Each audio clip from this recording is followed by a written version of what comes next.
আমরা আজকে উপদেষ্টা পরিষদের মিটিংয়ে আমাদের গুরুত্বপূর্ণ 3টা সিদ্ধান্ত হয়েছে। আমি এই রিড আউট করবো, এটা রিড আউট করার পরে আপনার সিদ্ধান্তগুলো জানতে পারবেন। আজ শনিবার 10 মে 2025 তারিখে উপদেষ্টা পরিষদের এক বিশেষ সভা অনুষ্ঠিত হয়। সভায় আন্তর্জাতিক অপরাধ ট্রাইব্যুনাল আইনের সংশোধনী অনুমোদিত হয়েছে।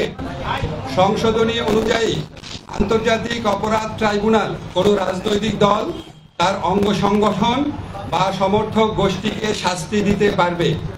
উপদেষ্টা পরিষদের বৈঠকে আন্তর্জাতিক অপরাধ ট্রাইব্যুনালে বাংলাদেশের আওয়ামী লীগ ও তার নেতাদের বিচার কার্য সম্পন্ন না হওয়া পর্যন্ত দেশের নিরাপত্তা ও সার্বভৌমত্ব রক্ষা, জুলাই আন্দোলনের নেতাকর্মীদের নিরাপত্তা এবং আন্তর্জাতিক অপরাধ ট্রাইব্যুনালের বাদী ও সাক্ষীদের সুরক্ষার জন্য সন্ত্রাস বিরোধী আইনের অধীনে সাইবার স্পেস সহ আওয়ামী লীগের যাবতীয় কার্যক্রম নিষিদ্ধ করার সিদ্ধান্ত গ্রহণ করা হয়েছে।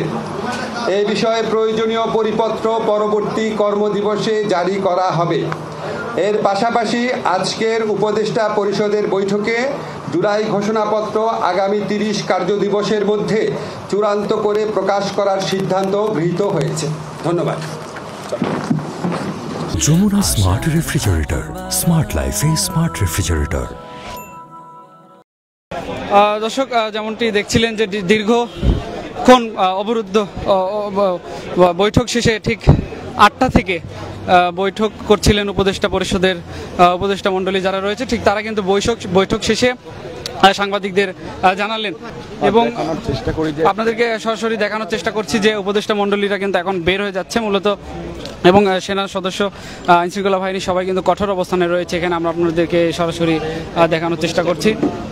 আর আওয়ামী লীগের যদি আপনাদেরকে জানিয়ে রাখি যে আওয়ামী লীগের যে বিচার কার্যক্রম সেটি কিন্তু খুব তাড়াতাড়ি যেন কার্যকর করা হয় সে বিষয়েও কিন্তু তারা পদক্ষেপ নিচ্ছেন, এবং আপনাদের সরাসরি দেখানোর চেষ্টা করছি যে এখন কিন্তু উপদেষ্টা মণ্ডলীরা ধীরে ধীরে যমুনার থেকে তারা চলে যাচ্ছেন। মূলত একটু আগে কিন্তু সাংবাদিকদের সাথে কথা বলেছেন ডক্টর আসিফ নজরুল, অন্তর্বর্তীকালীন সরকারের আইন উপদেষ্টা, তিনি কিন্তু কথা বলেছেন, এবং পরেই কিন্তু আমরা যেমনটি দেখছি যে এখানে উপদেষ্টা মণ্ডলী যারা রয়েছে ঠিক তারা কিন্তু এখন প্রধান উপদেষ্টার কার্যালয় বাসভবন থেকে কিন্তু এক এক করে পরপর বের হয়ে যাচ্ছে। আমরা যেমনটি দেখেছি যে আজকে কিন্তু যমুনায় ঠিক 8টা থেকে 8:30 পর থেকে কিন্তু যে বৈঠক চলছিল অন্তর্বর্তীকালীন সরকারের মোহাম্মদ ইউনূসের সঙ্গে, সেই বৈঠক শেষে কিন্তু ডক্টর আসিফ নজরুল তিনি এসে সাংবাদিকদের সাথে কথা বলেন এবং তিনি জানান। দর্শক, আপনারা সরাসরি দৈনিক ইত্তেফাকের সম্প্রচার দেখছেন। ছাত্র জনতার যে দাবি ছিল সেই দাবিটি কিন্তু আমরা যেমনটি দেখলাম যে সেটি কিন্তু মেনে নেওয়া হলো। আওয়ামী লীগকে নিষিদ্ধ ঘোষণা করা হয়েছে এবং আওয়ামী লীগের জন্য খুব দ্রুত বিচার নিশ্চিত করা হয় সেই বিষয়টিও কিন্তু আইন উপদেষ্টা সাংবাদিকদের সাথে কথা বলে জানাচ্ছিলেন।